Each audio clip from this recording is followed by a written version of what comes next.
Welcome to The Dirt on the Past, a program of the Extreme History Project that explores the good, the bad, and the ugly about our human past. Because, let's face it, Crystal. Yep, history is not pretty, but it is so important to know. Because it is the very thing that has led us to the most critical concerns that we have in the present. So join me, Nancy Mahoney. And me, Crystal Alegria. As we talk to archaeologists and historians who have been digging in the dirt. And in the archives. To uncover the fascinating histories that are not only relevant to today's issues. But help us move forward in a better way with a deeper understanding of our past.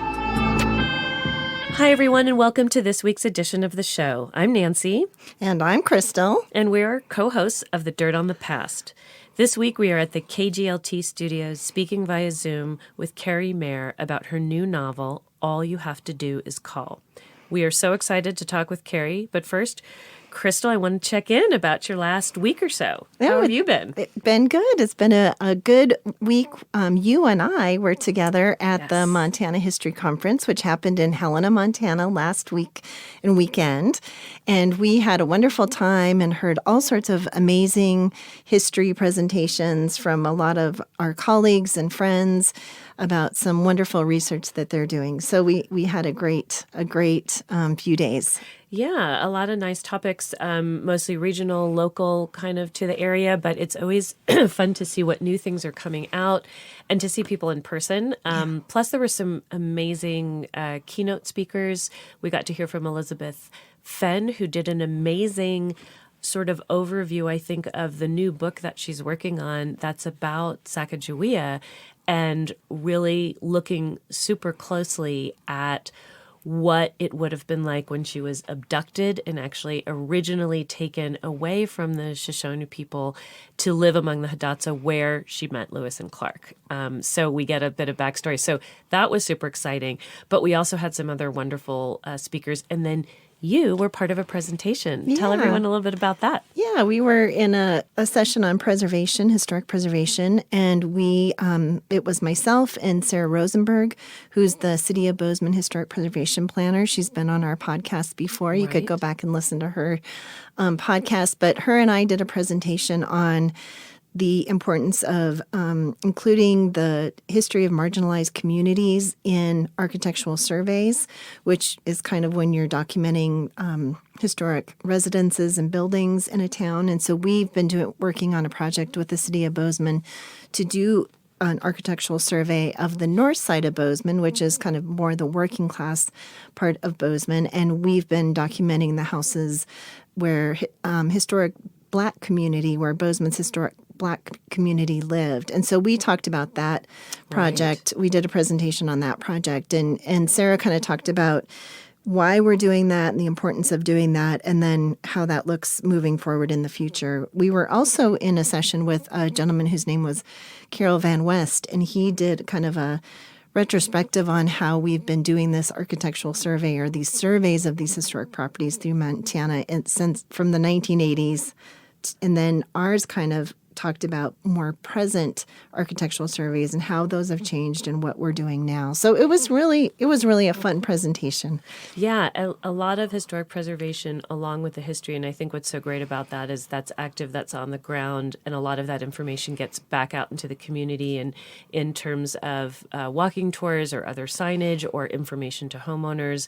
And I think the best thing I heard about that was that you all have been taking these architectural surveys, but really focusing more on the people and what it is that people did there, how they were living there, what brought them there, what they contributed to the community and to the region, and how they're part of sort of a bigger national story. And I think that really highlights some of the diversity because we are bringing in more focus and attention on things that are more communities of color that have often been left out of the bigger story. Right. So that was a really sort of wonderful, welcome thing that came out of that. But there was a great conference, and we all got to stay together in a house that you Airbnb'd for us. Yeah. And then we had to we got a little time at the Capitol where they had some food and beverages for us. And then we saw some great film shorts, right? Yeah, they had an Indigenous film festival that kind of kicked off the conference, and we saw 4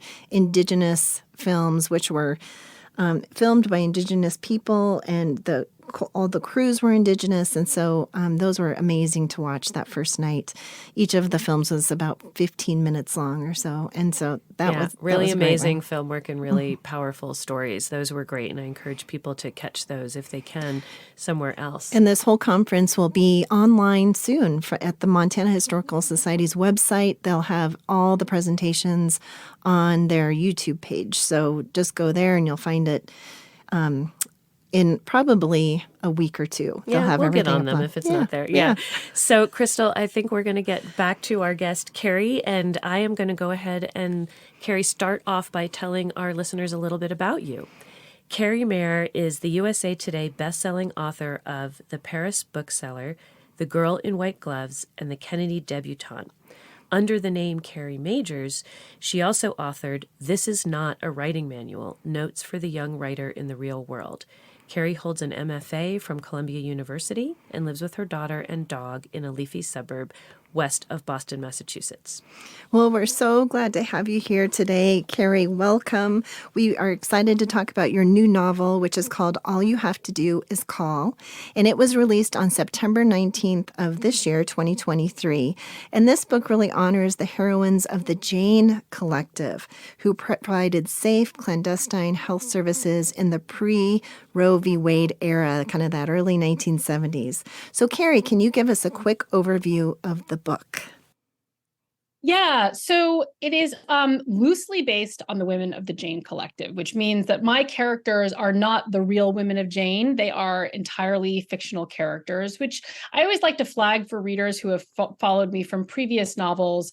My first three novels that you mentioned are about real life women like Grace Kelly and Sylvia Beach, who opened the original Shakespeare and Company bookstore in Paris in the 1920s. So this novel, All You Have to Do Is Call, takes the idea of Jane, but populates the novel with fictional characters. And there are three point of view characters. One of them is Veronica, who is one of the founders of the Jane of the novel. The other one is a very good old friend of Veronica's named Patty, who does not know that her old friend Veronica is running an abortion service in her neighborhood and would be horrified to find this out. So we've got right there, so like a deep, dark secret between old friends who care very much about one another. And then the third point of view character is named Margaret, and she has just arrived in Chicago at the start of the novel in 1971 as a young tenure-track English professor at the University of Chicago. And she begins to volunteer secretly for Jane. She also, at the beginning of the novel, starts going out with a man named Gabe Johnson, who is the ex-husband of the other founding member of Jane, whose name is Siobhan. Siobhan and Veronica are good friends, but Siobhan is not a point of view character. She's an important secondary character. I am super interested in, there's been a lot of stories that were coming out in 2018 and then films also in 2022. So people writing about this, people talking about this, and some of those are documentary or sort of historical fictionalized accounts. Yours is taking that as a starting point and moving into fictional characters. So one of the things we wanted to ask you is talk a little bit about who some of the women were that you researched that were the founding members in real life of the Jane Collective, and what was the reason that you decided to create fictional characters instead, not so tightly based on the women who were the actual members of the Jane Collective? Yeah, so, the women of the Jane Collective are mostly still with us today and are perfectly capable of telling their own stories. Heather Booth is was really the very original founder of the referral service. Jane began as a referral service. It took them a few years before a different set of core members really took the DNCs, took matters into their own hands and provided the abortions themselves. But But I did read the books of two of the other members of Jane that wrote nonfiction accounts of their time with Jane. One was by Judith Arcana, and the other one was by Laura Kaplan. And both of those books were really fascinating to read. There have been several documentaries over the years about Jane. One was like from the early 90s, and I had to really go snooping through the Boston Public Library system to find a copy of it. But I'm really glad I did. I watched it. And, these women were much younger then than they are now. And they were talking about their experience in participating in Jane. So that was fascinating to me. A more recent documentary, which was terrific, was called She's Beautiful When She's Angry. And that was about the women's movement more generally, but they spent quite a lot of time talking about abortion rights and Jane in particular. So, and why decide not to write about them specifically? Like I said, they're still with us. They can tell their own stories. This is sort of a woo-woo answer, but it's also just the truth. When I started thinking about the Jane Collective and writing about them, these three characters, Veronica, Patty, and Margaret, kind of walked on stage in my mind and were like, we'd like to audition for the part, please. And there it was. It was sort of, they kind of arrived, and their stories, I started pulling the thread of their stories, and the three of them made sense to me as a trio of narrators. And I think part of the reason I wanted to tell it from multiple points of view is because this is an issue with lots of points of view. And I wanted to show the whole kaleidoscope of it. So that totally makes sense given the way you explain it. I'm just fascinated when you start reading your novel, and I had not been delving into and reading about other things that had come out about the Jane Collective. So this was a fairly new story for me. And when I begin reading your book, I'm thinking, well, there's no way this could ever have really happened. And I think that's what's so fascinating, is that your story is amazing, that you've built on top of this even more almost unbelievable historical event, that happened and kept happening for a number of years. I mean, these women performed or were able to assist and get assistance for women for 11,000 successful abortions, and their health outcomes for the most part were the same as what you would expect from trained practitioners today. At least that's what people reported. It's astonishing to me. Yeah, it's astonishing. It is astonishing, and I mean, I actually go back to the very first historical novel I wrote, which is the Kennedy Debutante, in which it was my first time writing a true life story. And I was really, keeping close to, I wrote the story of Kick's life, right? And I always like to say that writing the truth taught me so much about writing fiction, because you literally cannot make this stuff up. No. Yeah. No. Like when I stumbled on the story of Jane in 2018, when I first heard this NPR news story about them. I'm like driving like my car, going to meet a friend for a movie. I'm listening to the story about these women in Chicago who were lay practitioners. They were so young. They learned to give these safe abortions. And I'm just in my car going, they did what? I know. When you started in with that in the book, I'm thinking, what? Yeah. Like, am I reading this right? And you're talking about the methods, and you're talking that they have this apartment that they're going to, and they have these, and you're thinking, how? How is this possible? Yes. And, thinking about how we think about doctors today, it just seems so unbelievable, but that they had the audacity, and I don't know if that's quite the right word. I love that word. Yeah. I love that word, the audacity. Yeah. It is. They did have the audacity to do it. They absolutely did. I mean, there was a need, a clear need, and they're in that part of the country where they haven't yet. You see, as they were saying, Colorado has it legal, but then you've got New York, Alaska, Hawaii, Washington. There's so much of the country where a woman can't get to, especially of limited means. And then, of course, it's illegal, and people are saying all these horrible things about. I loved just the little bit I looked into after it, that this tagline of every woman should be able to have exactly as many children as she wants, when she wants, if she wants. So it's more about really just focusing on women and women's health and women's choices in an era when you were talking about kind of it's second wave feminism, but there's so much that has not become available for women to have control over their own body being this main issue at the point. Anyway, go ahead from there, Crystal. I just find the whole thing astonishing. Yeah. And, I had watched a documentary about this in 2018, and I just kept coming back to that when I was reading your book about how you heard that NPR series and, just thinking about these women and how they just kind of organized this and just went forward with it. And so kind of maybe you could talk a little bit more, Kerri, about when you heard that first NPR piece and kind of where it went from there and why you decided to kind of move forward with this book. Yeah, it grew. Jane as an organization grew very organically from like one friend, Heather Booth, calling a provider she'd heard about in one of her consciousness raising groups, her feminist consciousness raising groups. A friend needed an abortion. She had a name. She made a call. All you have to do is call. Yeah. And then it just really grew organically from there. Like, so the friend had a pretty good experience. Other women started calling the two of them, and it grew from there.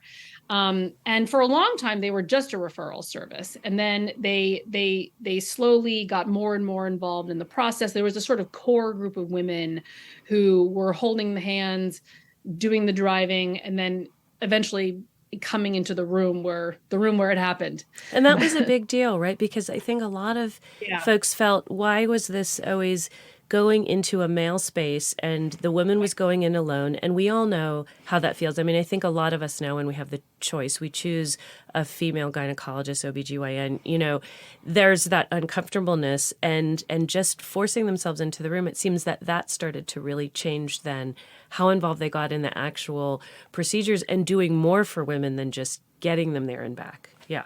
Yes. Well, and actually Jane was more than an abortion provider. That was sort of what they became most famous for, but they also had a day of the week where they provided pregnancy tests and pap smears and a limited STD testing. And they definitely did birth control counseling also.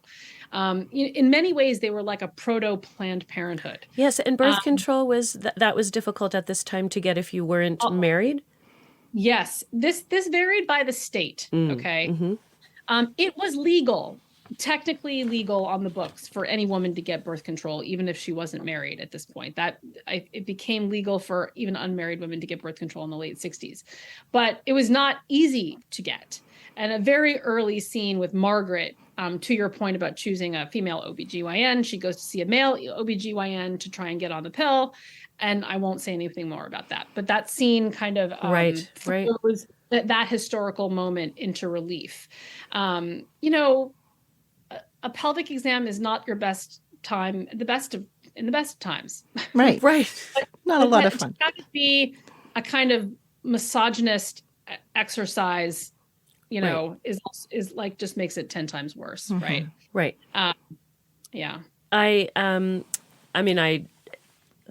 can imagine that until they were able to get more women into the field, I mean, it must just have been such a strange thing. And then you do hold these, as you were kind of alluding to, Crystal, doctors into that regard where you think, well, they know all this. And then you're realizing, the judgment that comes as a woman goes into the room to ask about the most important aspects of health for her and any future people that she's going to bring into the world, and to be having somebody maybe withhold certain kinds of available birth control options from you and health options for you and judgment.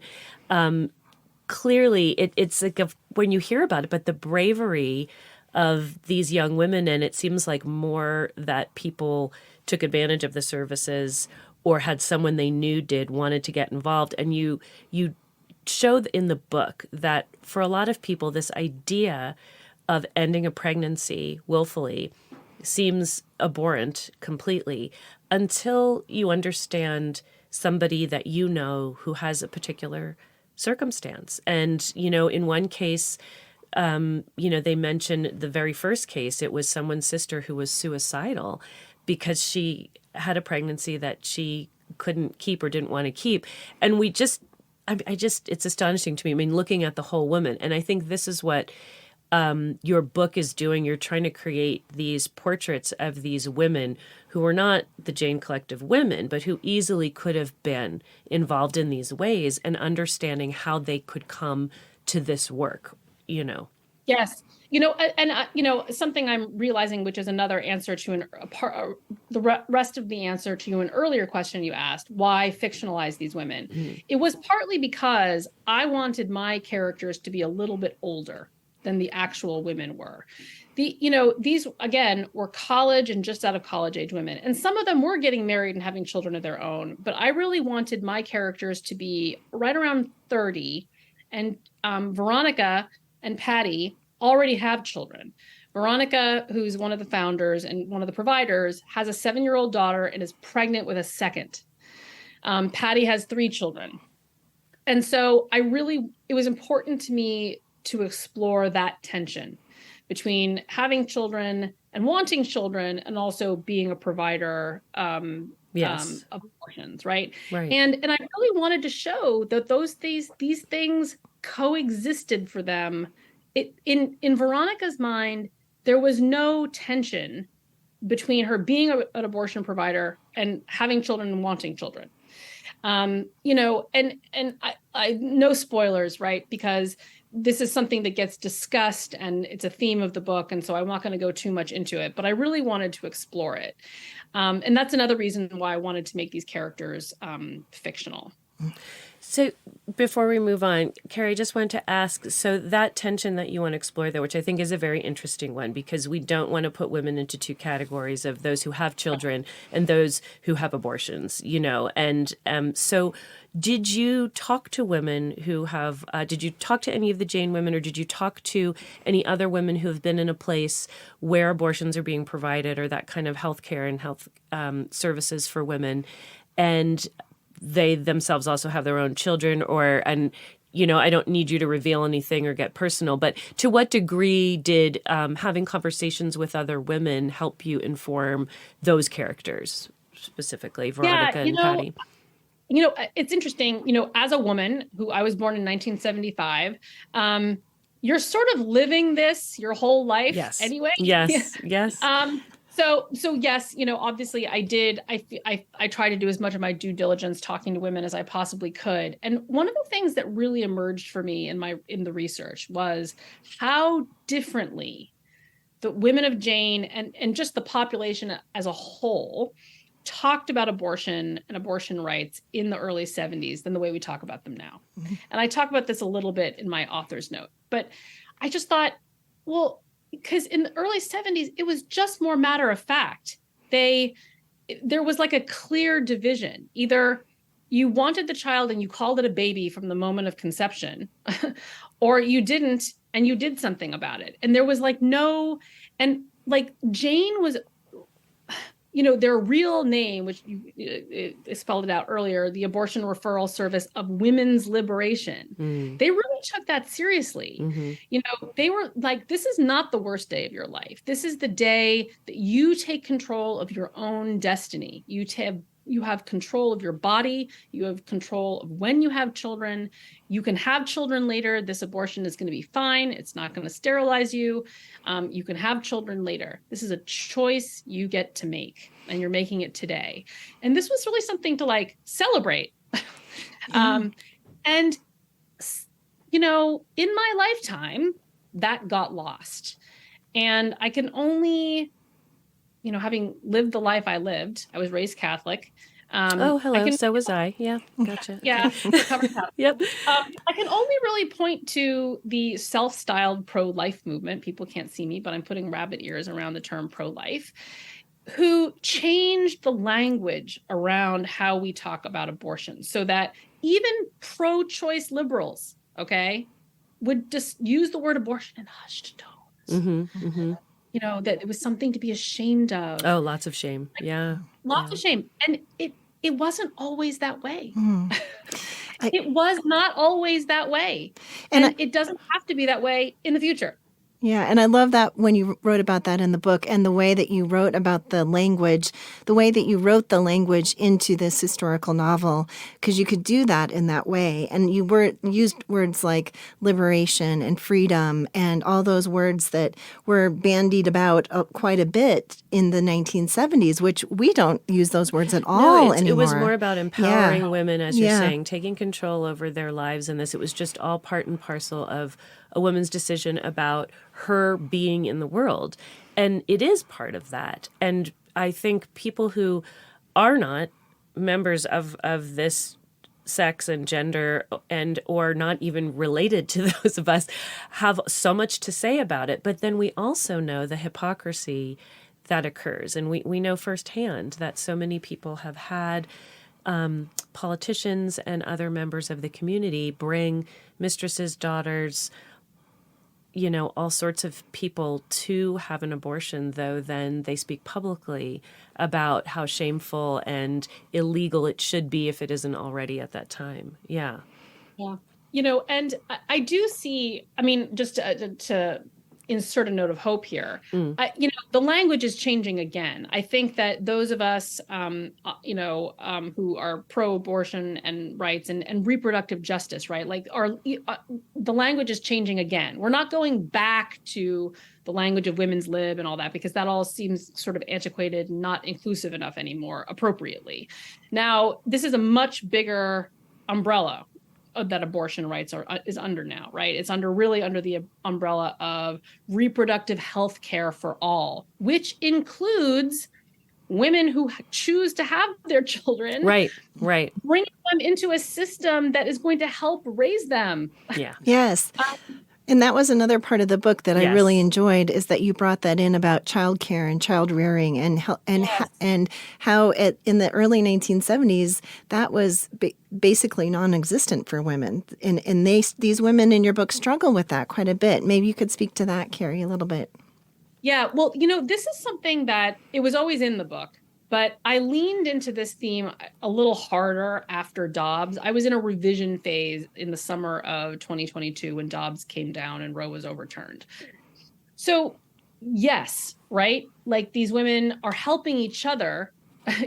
Veronica and Siobhan are like shuffling their children back and forth to each other while the other one goes and works at Jane. Yeah. Right? So they've got a whole little mini childcare collective in order to do the work that they need to do. Which, by the way, we're still doing. We still do that. We all do that. Yeah. We are still doing that, right? So because in 1970, there was the Comprehensive Child Care Development Act, which would have offered like universal child care and preschool to American families. Think about how much that would have changed our lives, right? But that's socialism. Come on, Kerri. That passed the House and the Senate. Oh my gosh, you're making me feel sick. I know. Vetoed. And Richard Nixon vetoed it. Thank you. Oh my goodness. Yeah. And also on the table during this time was the Equal Rights Amendment, which was written actually in 1923, and had come up regularly for to be ratified in the course of years, but finally again passed the House and the Senate, went to the states for ratification, and that's a whole book unto itself, and many things have been written about it, but I'll just leave it at it didn't get ratified in time to become an amendment. But it could still. It just needs a champion. Mm-hmm. Right. And I love that you bring all those things into the book because, of course, and like you said, we're still juggling our kids, trying to get, them taken care of while we're working. We're still working on the Equal Rights Amendment. We're still working on all these things. So, there's so much that has changed, but there's so much that has stayed the same. So I love that aspect of it. I think also bringing in different issues of race and class in the book is great because also that was clearly an issue that the Jane Collective in real life found themselves confronting with and who the populations were that they were serving most in need. I mean, a lot of times we hear these amazing stories too about families who already have 3, 4, or 5 children and they can't take on another one and can't go through the whole pregnancy and give it up. And there's so many people unaware and judging from the outside and not really understanding, that there is post-birth, all of these things that have to happen. And mostly it falls on a woman, but it falls on a family, and it affects all the children and everything and everybody's health. So I think it was amazing how in a not very long novel, this is something that people can easily pick up and read, and you don't have to wade into any kind of historical fiction where you almost feel like you should be seeing footnotes at the end. It's a really readable story with really characters that you totally engage with. But you cover and touch on a lot of those points. One of the things I did want to ask you about too is, given that they operated for several years, not always providing abortion services themselves, but doing referral in the beginning. I think it was overall maybe 6 or 7 years altogether, and over 11,000 actual abortions performed. How is it that they were able to, in a state where it was illegal to do this, evade getting raided, getting caught? I mean, they had posters up with phone numbers on it. So both in terms of the real life Jane and in how you address it at the book, can you talk a little bit about sort of how were they allowed to keep operating, or how were they successfully operating under the radar? What was that situation? Yeah. So I'm just gonna like say that the research that I did was a little bit murky on this. So this was a place where I got to kind of take what I read and also read between the lines a little bit, and also just insert what I know about how the world works. And they had protectors. They just had to. So they had friendly doctors in hospitals where if something went wrong in a procedure, they could send the women without fear of retribution. And there were police officers who were very much on their side. So that was it, right? Like, I just thought because they were like an open secret. Okay. Like, they were illegal and they were, quote, a secret, but people knew about them. Right. And there were pamphlets and banners and things. So it wasn't like it was totally cloak and dagger. But there was real subterfuge. So one of the things that, this is not a spoiler, the prologue of the novel is about an abortion that's a good abortion. It's safe and clean and everything, and it works, but she has to wear a blindfold. And so when the women really took over the process, that was the end of the blindfolds. So then the question was, okay, if they can see us and we can see each other, how do we protect the organization? And so there was all kinds of driving that happened between locations, different locations that would move around. So there was a certain amount of cloak and dagger subterfuge.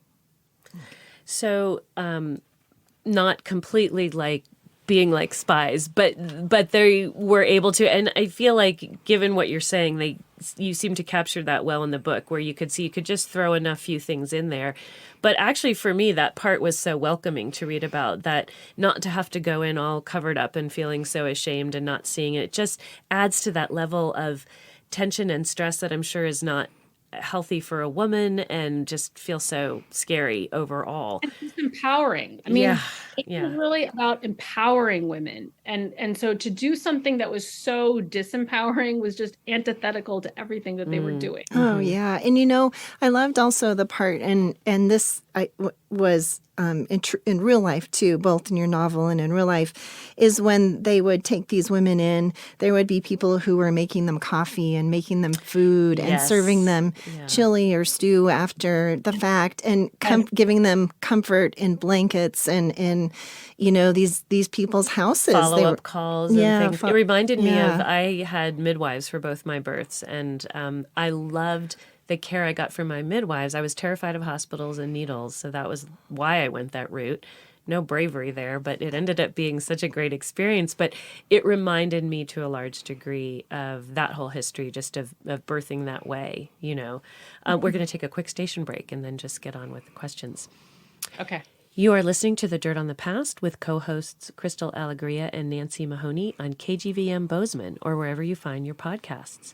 We're speaking today with Kerri Maher about her new book, All You Have to Do Is Call.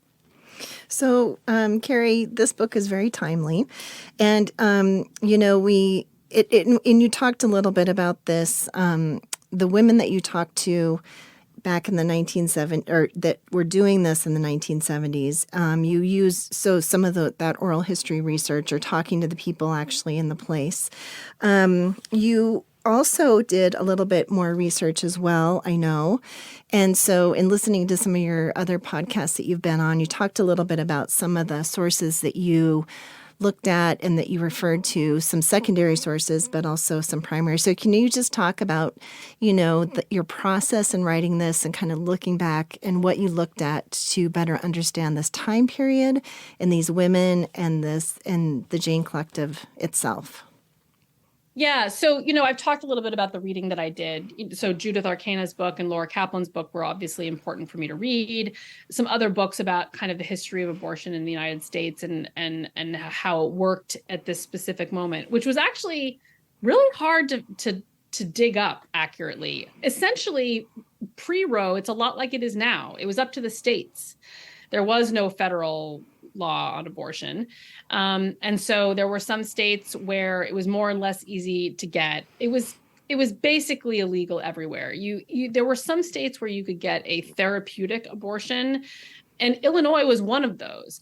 But that meant that you had to prove, if you were pregnant, felt you needed to terminate your pregnancy, you had to go before the hospital board and prove that your life was really in danger, or the child's life was really in danger. So this was not a great situation. Anyway, so lots of books about that. I also, there were some documentaries. I mentioned She's Beautiful When She's Angry? That was a terrific documentary that I watched that came out a few years ago. You can stream it when you finish listening to this podcast. It's about the women's movement, but it focuses a lot on reproductive health and abortions and the Jane Collective. It's really terrific. But another documentary I watched, it was a series on Apple TV, was 1971, the year that music changed everything. And that was really important for me to watch, actually, because it was all about the music and the fashion and the television shows and all of the pop culture stuff that was happening, that my characters would have been consuming and been bombarded with, every day. Right. So really watching that was really great. And thank goodness for Spotify, right? You can say, Spotify, play me songs from 1970. Yeah. I did that too. And so all of those kinds of pieces of research really put me in the right mindset to write the book. And I'm in the luxurious position now of writing books under contract. So I don't have all the time in the world to do track down every last piece of research. I have to make choices about what I'm going to focus on and what I'm not going to focus on.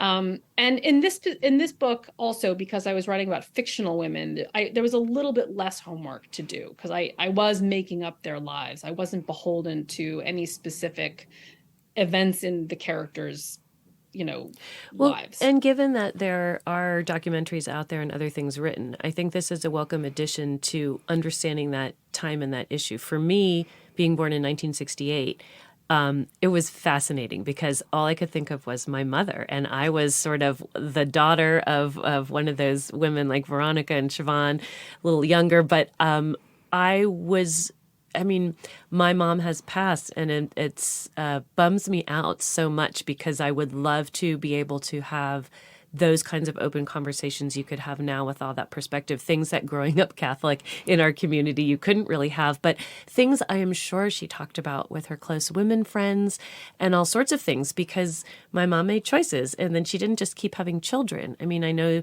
she used birth control. I know there were other things happening, and I would have loved to have understood her reaction to Roe versus Wade and women's liberation issues. Those were conversations I just started having my babies and didn't get around to talking to. And I know, Crystal, sometimes too, we talk about how, these things that have come up in history for us open up dialogues with friends in our own lives in ways that we just hadn't before. I think our daughter's generation might be a little different. Crystal, what do you think? Oh, I don't very know. much so. Yeah, very much so. It's, we have daughters that are in their early 20s.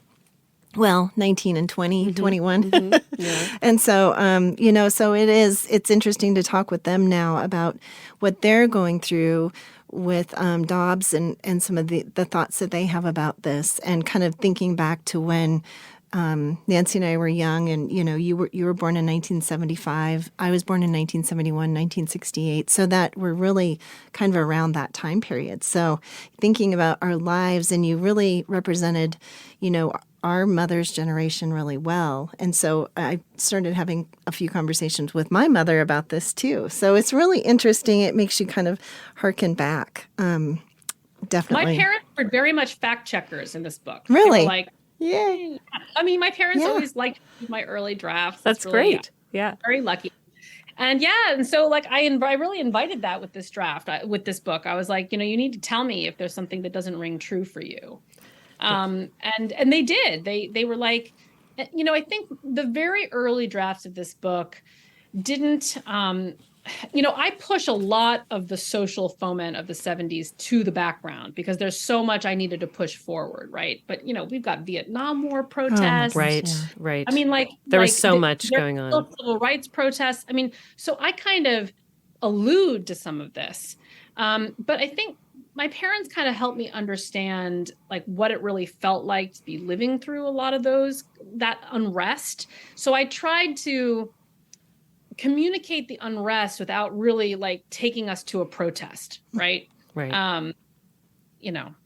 Because my parents were also, they were not activists. They went to UC Berkeley in the 1960s. My mom was a sorority girl and my dad was like an economics major. Okay. So one of the things that I've always taken away from these eras is that it is possible to have been square against the backdrop of all of this insanity. Right. Right. And I say the word square with like absolute respect and affection. I am also like totally square about things. So, and I've lived through all kinds of interesting times also. But, there's always, everything happens on a spectrum. And so I really wanted to be able to represent that in this book also. I enjoyed that aspect because you really, as a reader, as a woman reader, you are thinking about where would I have been? What situations might have happened to me during that time period, given what resources I may have had or not had, that would have led me to get involved or not? And to what degree are you willing to risk the things that you have, especially if you're a young white woman who's able to go to college and have prospects? What are you willing to risk? How involved do you get? Who do you help? To what degree? I'm thinking today, though, so my daughter is in school in Idaho at Boise State University, and Idaho is definitely really making it difficult for women seeking any care that might involve any kind of D&C and abortion. And so the women who are doctors, who are performing, people are fleeing the state to practice somewhere else because they're so unsure of if they could be. And so it's such an interesting layer because now we have all these women doctors, but we're going back to the states' rights. And now we're seeing women who do have careers thinking about, well, where can I actually practice? Or do I stay here and try to do it? But am I going to be under a microscope, lose my license, get arrested?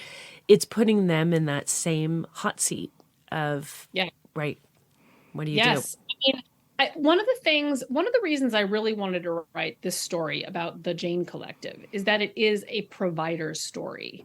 Right. The abortion story is, at least in the media I have consumed in my life. Well, first of all, it's not that common because of the hush tones we discussed earlier. But it's usually told from the perspective of the woman who needs the abortion. And those stories are important and need to continue to be told. And I looked around and I was like, I don't really know very many like abortion provider stories. Like these are a lot of people right out there today and then, and in the intervening years where we've had, protesters stationed outside of clinics and they're targets. Yeah. I don't know if you've read Mercy Street by Jennifer Haig, which is excellent. It's about a contemporary abortion clinic in Boston, also fictional. it's terrific, and it's really about the providers also. But this issue now that we're in, where like providers don't even know what they can discuss Right. Right. with the people who come to their office, because of this is a war that's now being waged on the level of speech, not just care. Right. Yeah, it's taken to such I mean, that's, I think, one of the other things about the time period represented in the book and by the Jane Collective, and what we're dealing with now. And, at Extreme History, we're always interested in looking at historical periods, and this one isn't even that far back in time, but how they're relevant in the present. And I think we've done a good job of addressing that here. But I want to ask, sort of as one of our final questions, Kerri, have you been getting any feedback from people about this book's importance and relevance? And what is the range of feedback you've been getting from folks? Well, at this stage, it's been overwhelmingly positive, which has been really congratulations. Yeah. Thank you. I mean, I think I am now at this point, I guess, preaching to the choir. We'll see what happens. We'll see if there's pushback. I haven't been banned that I know of. Well, it's early days yet, Kerri. So right. So we'll see what happens. But I've been so honored by the positive reviews, and so far so good on places like Goodreads and Amazon. I have to admit, I don't read all those little individual reviews. My heart can't take it, but the number looks good. Good.